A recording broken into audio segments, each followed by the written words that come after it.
حضرت سلطان باہو سبحان اللہ، سلطان العارفین، برہان العارفین، امام العاشقین، اور یقین جانے کہ جب آپ کا نام لیتے ہیں تو زبان میٹھی ہو جاتی ہے، جب آپ کا نام لیتے ہیں تو زبان معطر ہو جاتی ہے۔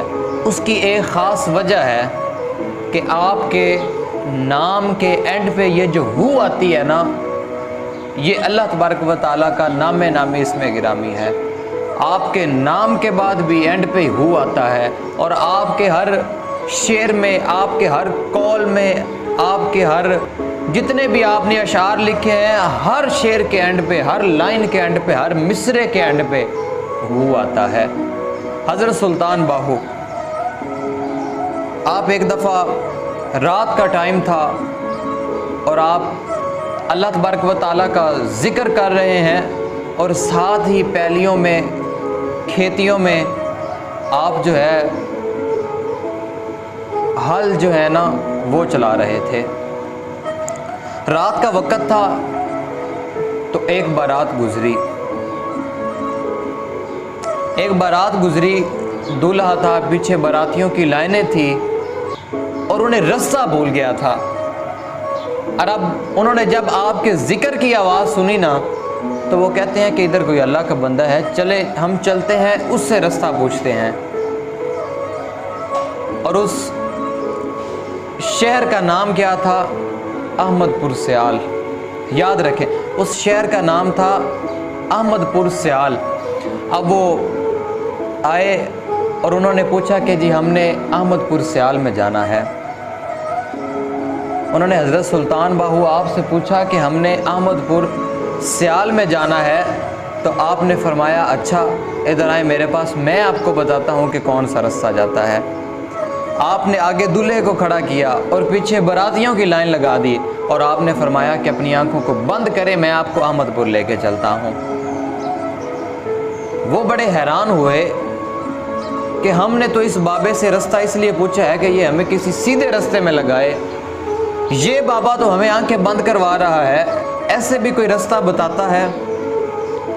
آپ نے ان کی آنکھیں بند کروائیں، اور یاد رکھیں کہ جب آنکھ لگتی ہے نا، جب آنکھ بند ہوتی ہے تب ہی آنکھ لگتی ہے۔ وہ کہتے ہیں نا کہ جب ہماری آنکھ لگے گی تب آپ کی آنکھیں کھلیں گی، جب آنکھیں بند ہو جاتی ہیں تب ہی تو آنکھیں کھلتی ہیں۔ تو آپ نے فرمایا کہ اپنی آنکھوں کو بند کرو، انہوں نے اپنی آنکھوں کو بند کر دیا، اور تھوڑی ہی دیر بعد آپ نے فرمایا کہ اپنی آنکھوں کو کھولو۔ جب انہوں نے آنکھیں کھولی تو دیکھا سامنے حضور علیہ الصلوۃ والسلام کا گنبد خضرا ہے۔ انہوں نے دیکھا تو سامنے حضور علیہ الصلوۃ والسلام کا چمکتا ہوا گنبد ہے۔ تو وہ حیران ہوئے، انہوں نے کہا جناب ہم نے تو آپ سے، ہم تو بارات لے کے جا رہے ہیں، دولہا ہمارے آگے ہے، پیچھے باراتیوں کی لائن ہے، تو یہ آپ نے کیا کیا کہ آپ تو ہمیں مدینہ پاک میں لے کے آئے؟ فرمایا میں تو اسی احمد پور کو جانتا ہوں، میں تو اسی احمد کو جانتا ہوں۔